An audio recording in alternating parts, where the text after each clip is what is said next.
Hello everyone, welcome to English Shorthand classes. Exercise 19. Get ready for the dictation. Start. Sir, in our constitution, we have guaranteed certain rights, and the fundamental rights that are made available to the citizens in India are provided in Part 3 of our constitution. What are the rights that are made available to the citizens? They are the right to equality before law, right to freedom of speech and expression, to assemble peacefully and without arms, to form associations or unions, to move freely throughout the territory of India, to reside and settle in any part of the territory of India, and practice any profession or carry on any occupation, trade, or business. And there are certain other rights which are made available to the citizens of India. If we study and examine these rights, I am constrained to say that these rights can be enjoyed by those people who are rich or people who are having enough to exist on. These rights, unfortunately, cannot be enjoyed by the poor people. In the other constitutions of the world, there are certain other fundamental rights made available, and those rights are right to existence itself. It is not mentioned in those constitutions that the right to existence is made available to the citizens, but under different headings those rights are made available. The right to education is made available, the right to shelter is made available, the right to education is made available, the right medical assistance is made available. These kinds of rights are made available to citizens in some countries of the world. If we study the American Constitution, these kinds of rights are not made available to the citizens in the American Constitution. The rights which can be enjoyed by the well to do people are available in the American Constitution, but the right which can be enjoyed by the poor people are not made available in the American Constitution. The right to work is not made available to the citizens in America, in spite of the fact that even in America there is unemployment.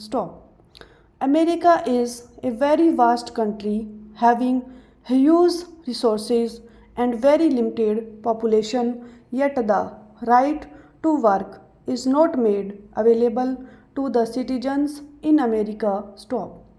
There are so many socialist countries in the world, and in almost all socialist countries, the right to work is also made available to the citizens and a part of national policy under the constitution.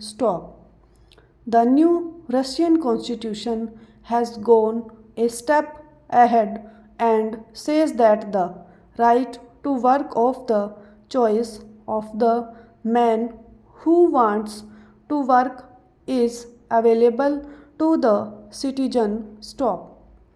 In other countries, the choice is not given to the man who wants to work.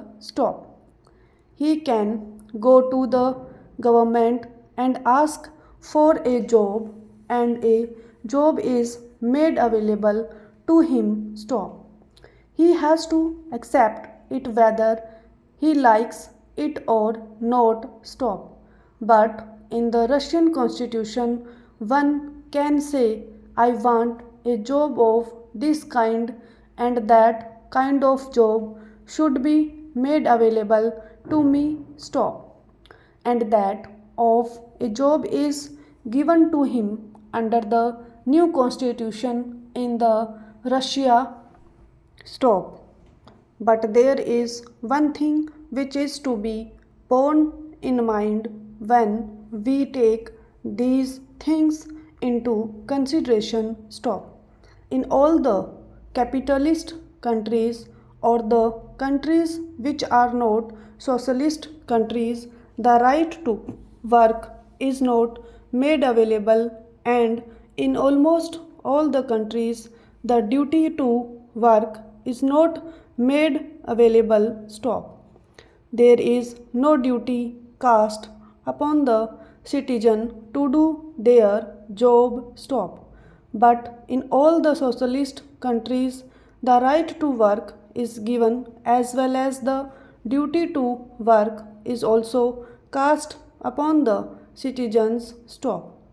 Right to work is also related to the duty to do the work in the socialist countries of the world, stop. I have studied so many constitutions of the world in which the right to work and duty to work is given in only one clause itself, stop. The citizens have a right to work and duty to work, stop.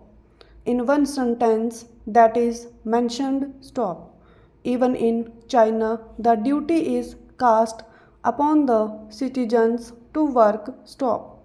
In the Russia also the duty is cast upon the citizens to work, and if that duty is not done, the right will not be made available, stop. If we study the concept of the right, it cannot exist unless there is a duty on the other side, stop. If there is a duty, there will be a right, and if there is a right, there will be a duty, stop. Now, the Indian concept of the duty and right is something different from the Western concept, stop. The India concept starts from the duty and ends in right, and the Western concept starts from the right and ends in duty, stop. I say, as a son, I have a duty towards my father, stop. When I have a duty towards my father, father gets a right as against me, stop. When a father has a duty towards a son, son gets a right as against the father, stop. This is proper, stop.